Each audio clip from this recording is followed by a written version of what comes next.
guys, welcome to this episode of Fit Friday. We've got another special guest for you this week who's going to talk to us about staying safe while surfing on the internet. And I know you guys have all heard about what's happening this week, so we want to jump right into the conversation. I want to bring Travis Hudnall, who is our chief technologist, who's going to talk to us and give us tips on how to stay safe on the internet. But before we jump into all of that, let's just go straight to Twitter, and then we'll get to our questions. I want to understand, what is spamming, spoofing, and how do I know if I actually got hacked? Can we start there, and then we'll kind of jump into the episode? Sure. Yeah. Well, there's a lot of acronyms being thrown around. There's a lot of what I would say language that people try to use to support technology and what they're trying get a good basic understanding of it. But scamming and hacking is essentially an uninvited guest to your platform. And essentially what they do is they will literally take control of your computer. And by doing that, they have various techniques that they use. And specifically speaking of Twitter, the way they did this, they enticed people by doing a Bitcoin scan. And if you've ever dealt on the internet, Bitcoins are worth quite a bit of money. But they want to call it a social engineering hack. And essentially what a social engineering hack is that they develop social interactions with people to be able to gain access to your environment. And they can do that through baiting. And baiting is when an attacker may try to trick an employee to performing a task by supplying them with a password or something. Then you have another one called pretexting, and that's posing as an IT support person.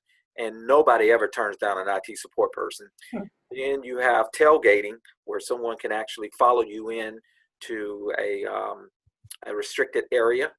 And then the last one is a quid pro quo, and that's where a hacker poses as someone else and then gains access. So basically what this person did, they gained access to Twitter's back-end systems and gained administrative access to the account management system. That's how they were able to come in and ghost.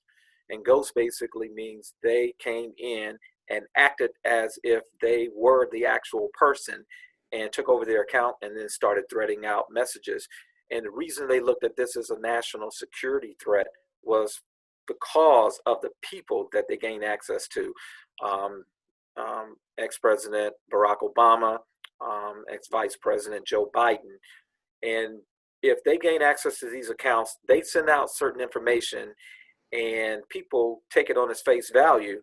It could have dire consequences. So that's why it's become such a key to our national security, and that's why everybody's now all over Twitter, and because they want to ensure that this presidential election does not get hijacked like the previous one. Wow, that's insane. And I learned some new words. Thank you so much. So ghosting. Ghosting is something that's bad on the internet. It's almost like having a blind date, and then you ghost the person that you're having the date with. It's actually worse than that. It's almost like a stalker. They're able to watch everything that you do. Ooh, not a stalker. Worse. Not a stalker. Well, thanks for talking about that, because I want to make sure that when people tune in, that they understand exactly what just happened to us on Twitter. So all of you out there that have Twitter accounts, next things we're going to talk about is how to protect yourself when you're out there. So what should we do as Instagram users, Snapchatters, Facebook, Twitters, all TikTokers? What can we do to keep our personal information safe? Okay. Well, you just mentioned a lot. And so what we're going to do is start with the basics. And the basics would be limit your interaction with social media. We often, with the millennials, we're now oversharing on the internet. You're going to Facebook, where you're going to dine, when you're going to dine, where you're taking your vacations. And now you have all of these various platforms to share information.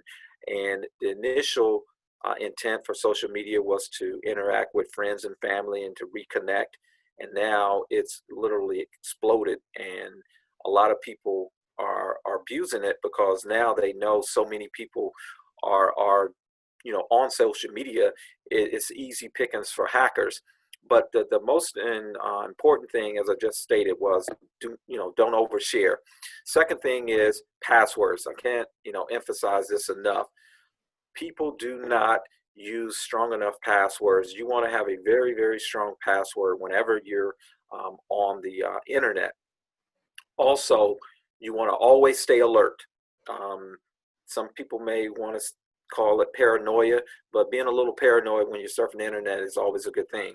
So don't trust anyone that you're not familiar with. Next thing is you want to do a general cleaning or swiping of your computers on a routine basis. You want to do it once a month, would be a good trick. And what I mean by that, you want to delete all of your cache, your browsing history from your browsers, because a lot of that information is cache. And if someone gains access to your computer, they can grab a lot of information from your cache, even your passwords. And that's why I said, again, make sure you set very strong passwords. And also, don't share PII, personally identifiable information. Don't share that over the internet, which would be your home address, your phone number, driver's license number, social security numbers. That information, if it falls into the wrong hands, it could have dire consequences, because people can then emulate you. And of course, everybody's heard of it, identity theft. And then they can buy homes in your name, buy cars in your name. And the sad thing about it is, once your identity has been lifted, it's very, very hard to clean it up, because nobody gets reissued another social security number. Also, whenever you're not with your laptop, make sure you keep it locked. You want to keep your laptop locked at all times. And then another basic is security software. Now, if you have the new versions of Microsoft, you can use Windows Defender. And if you have a new MacBook, you can use XProtect. But these software tools are specifically designed to identify ransomware, malware, and any viruses that people try to push to your computer. So if you don't want to spend the money to go get it, as I said before, there are some good free tools out there that you can download, and we can share that with you a little bit later.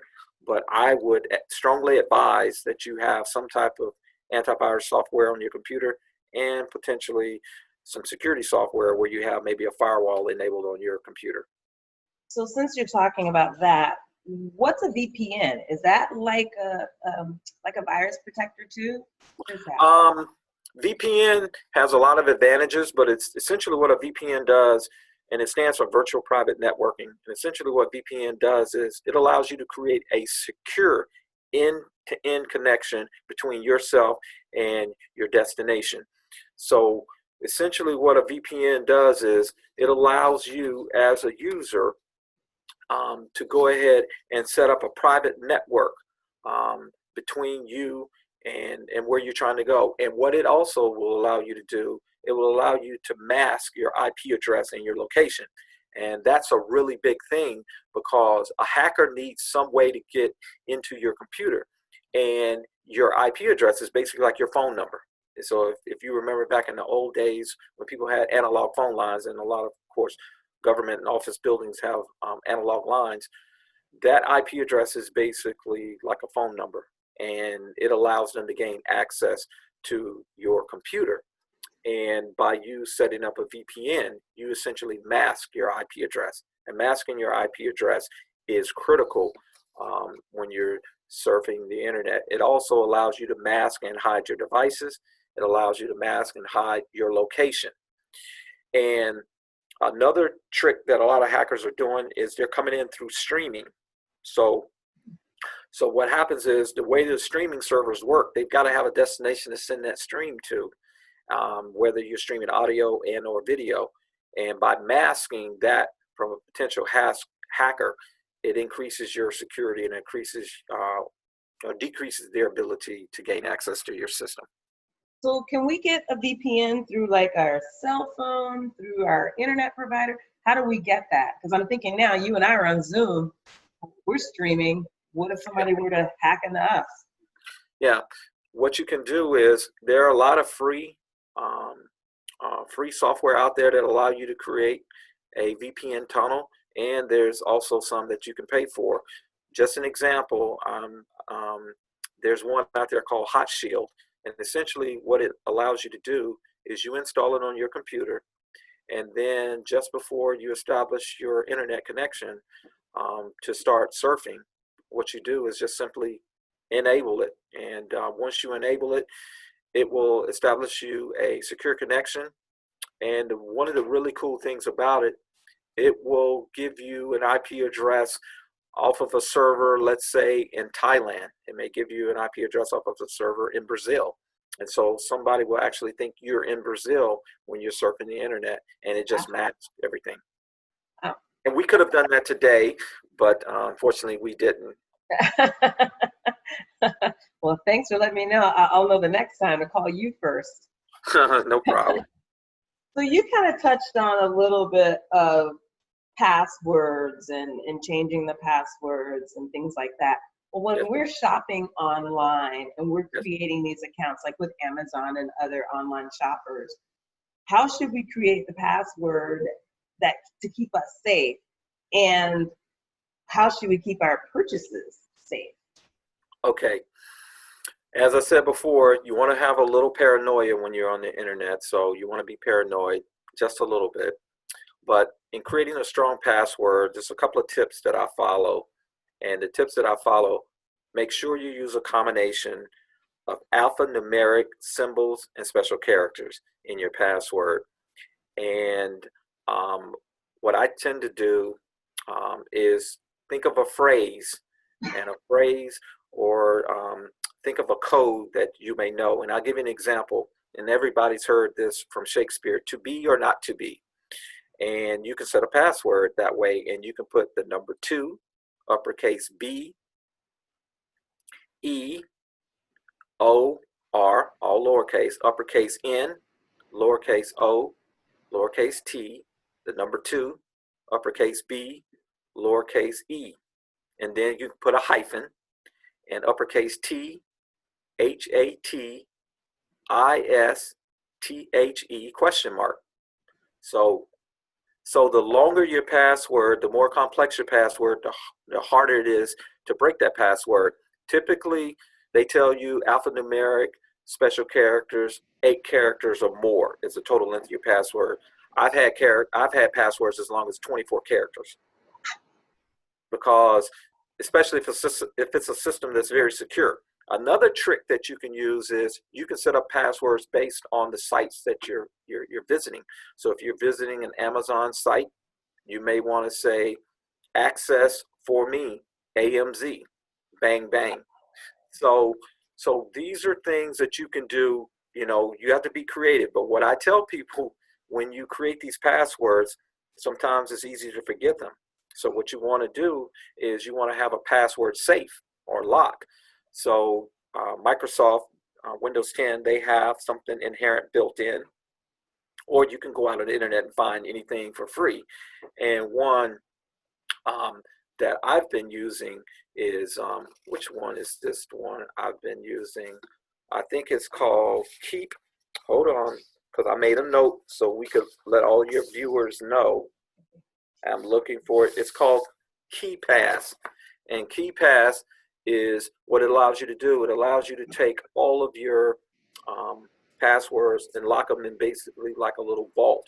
Or you can do something that everyone can do, is you can create an Excel spreadsheet and put a password on the Excel spreadsheet. Unfortunately, if you forget the password for the Excel spreadsheet, so You're out of luck. there's a number of ways you can do it.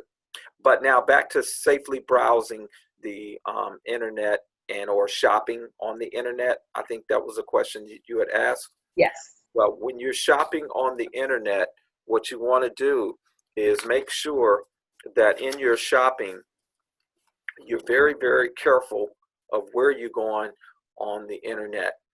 And one of the things that you want to look for when you're shopping on the internet, you want to ensure that you have a secure site. And the easiest way to know you have a secure site is to look in the window for the URL at the top in your browser window. And whenever you see HTTPS, that's essentially letting you know you have a secure site. So you want to make sure you go, you do most of your shopping on secure sites, because when you're shopping on secure sites, of course, you're now having to use your personal information. And in addition to doing your purchases online, try to make sure you have a internet credit card, one credit card that you use. And the reason why you want to do that is that you're easily able to audit and track all of your purchases. And then all credit cards have insurance. They're federally insured. So and they have an entire fraud department in the event, fraud occurs.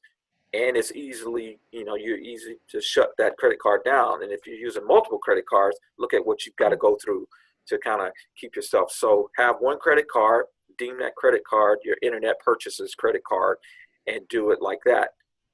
Another thing is, whenever you go to a site to shop online, always read the privacy policy. You want to make sure what they cover, and because in their privacy policy, it tells you all of the rules and the liabilities that they have. And then you always want to make sure you confirm your receipt. So you always want to get an order confirmation. So whenever you're shopping online, make sure that the vendor provides you a confirmation of your order. And then what you do is, so if anything ever comes up, you don't have to be scrolling through your email. Make yourself a hard copy and keep yourself a folder of all of your internet purchases. And here's an extra added security. Some organizations are doing it, others are not, but it's a great thing to have. Whenever you get ready to place an order, what they have is I would say multi-factor authentication, but it's a multi-factor confirmation of your order. It will send you a code. And once it sends you the code, you put the code in, almost like doing a CAPTCHA. You'll put the code in. Once you put the code in, your order's been confirmed. And that's just an extra added security feature. Wow, that's a lot of information, great information. So before we end this, if you can kind of point me and our listeners and viewers to where to look to get this information, that would be really helpful. Like if there's somewhere we can download, or any things that you use in your daily work as a chief technologist. Well, there's a lot of information out on the internet, but the Consumer Protection Authority has a wealth of information, and allows you to understand, who's doing it right, who's doing it wrong, and how to protect yourself. So there's a lot of guidance. So if you go to Consumer Protection Authority, go online. It's free to the public. That's basically their job, is to protect the consumer. So if you go there, you can find a lot of information there. And then if you go to Gartner gives you, their job is to kind of do analysis and do comparative analysis of various vendors providing consumer products. So if you want to know who's got the best PC, you want to know who has the best antivirus software, you want to know who has and they will let you know whether the software costs or if it's free, and they'll do a comparison, and it allows you to actually review everything out there. So my advice to the general consumer and to the the general user on the internet is, do your homework, do your research, protect yourself. There's no stronger advocate for you and your privacy and your security than you. So do your homework and protect yourself, because the internet can be a great tool and a great medium for work and for pleasure, but it can also be your worst nightmare if you don't protect yourself. Wow, that's really good information to give. Now, I know we talked about it briefly a few moments ago about the antivirus software, and I know you can't, promote anyone. This was not an advertising, but what are ones that, I mean, what are things that you should look for when getting it? Like, is there a certain thing that it does? Is there a certain protection Yeah. it gives? What? What you want to do is you want to get an antivirus software that basically does three core things. You want one that protects you against viruses. You want one that protects you against ransomware. And you want one that protects you against malware. And when you're looking for tools, and there are a lot of them out there, you have AVG, you have Norton, you have McAfee, Kaspersky. I mean, there are a wealth of tools out there. But what I will say to you, if you're just a novice and just go on the internet, I say you don't use it for your business, or you're not using the internet for development and really on the internet banging away 8 hours a day, then if you have a Windows platform, I would encourage you to use Windows Defender. It's a very good tool. And according to the latest testing that was done, it was one of the only tools that allowed no breaches as it relates to the hacking and malware. It allowed no malware attacks. So it's a very good product. And if you have a Mac, there's a product inherent or built in the tool called XProtect. And all you need to do is enable that. Now, with any antivirus software that you get, the key is update your definitions. It doesn't matter if you subscribe and buy something or if you get something for free. If you're not updating your definitions, it becomes useless, because hackers are constantly, I mean, this is what they do. It's like a criminal. I mean, their job is to try to infiltrate your system and to take something for free, to steal something. So whether it's information or whether it's financial gain. So the reality is that no matter what antivirus protection you have, if you're not updating your viruses, and some people, do it monthly, which I recommend monthly or even weekly. Me personally, I do mine's, I think daily. We knew that. I use my computer for business, so I'm constantly updating my definitions to make sure. And one of the most important things you want to do with your antivirus, make sure you set your antivirus up for real-time scanning. So anytime you get an email, anytime a document is sent to you, anytime you download something, it's scanning it. And then if it notices something, it will quarantine that, and then of course you can delete it. So make sure you always turn on real-time scanning. Nice. Well, we really appreciate you taking time out of your busy schedule to give us tips to keep us safe on the internet and to protect our personal identity, and which also helps us when it comes time for doing credit checks and stuff, and, Yes. and making sure that there's nobody out there that's perpetrating as us and have gotten cell phones or credit cards in our name. So I think the information that you provided is valuable. Is there any last tip that you would give to the younger audience? I got younger kids, 13, 14 years old. Is there any tip that you haven't given already that you could give to them? Okay. If I'm the parent of a young person, I would set up parental controls, and I would be mindful of where they're going on the internet, because sometimes they can get lured into doing things and what we call it social engineering hacking. They can pose as someone, they can offer them something, and they're sharing information that they shouldn't be sharing. So set parental controls and be very vigilant in watching the youngsters. And if you're a little bit older, where your parents have kind of loosened the restrictions on you, then my recommendation is do not overshare. I know everybody's got TikTok, Twitter, Facebook, Tinder. They got everything out there. Don't overshare.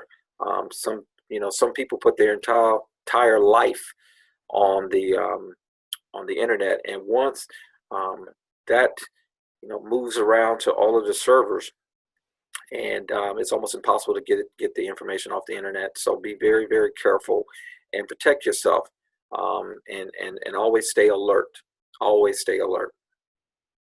Well, we appreciate that advice. Thank you again, Travis, Chief Technologist, for the information and keeping us safe while we're browsing the internet. Thank you.